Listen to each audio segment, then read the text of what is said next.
Navigation et atterrissage de précision s'entraînent actuellement à Saint-Junien en vue de préparer les prochains championnats du monde.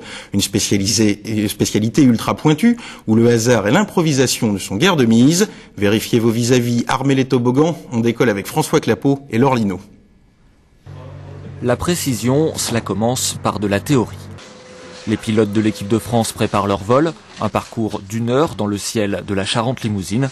Ils doivent calculer l'itinéraire, définir un cap en fonction du vent ou encore mémoriser les photos de sites qu'il faudra ensuite retrouver. J'essaye de retenir les formes géométriques, c'est ce qu'il y a de plus facile à repérer depuis l'avion, sachant que les couleurs des champs peuvent changer d'un jour à l'autre.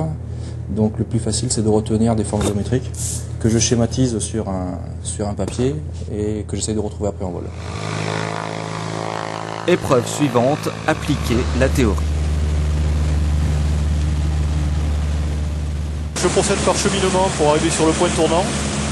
Bon là il y a un virage très caractéristique avec un petit village dessus, ça permet d'identifier sans aucun problème, quoi. Là c'est pas très facile parce que les routes en fait sont cachées par les forêts, par les arbres. Mais bon, on y arrive quand même. Donc là en fait on voit le lac qui brille, donc on sait qu'on cherche un lac, on a une grande route droite à côté, donc voilà, on a trouvé la photo 10. Ensuite il faut atterrir, encore une histoire de précision, le pilote doit se poser au mètre près sur une ligne blanche. C'est comparable au tennis de table si vous vous amusez à vouloir dégommer un briquet avec votre balle de ping-pong.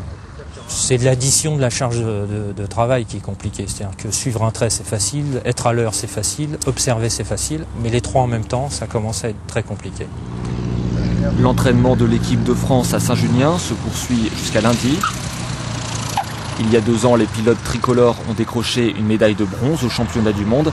Objectif cette année, une nouvelle médaille lors du prochain rendez-vous international. Ce sera au mois de juillet en Autriche. On passe à notre dossier recherche consacré ce soir au traitement anti-rejet.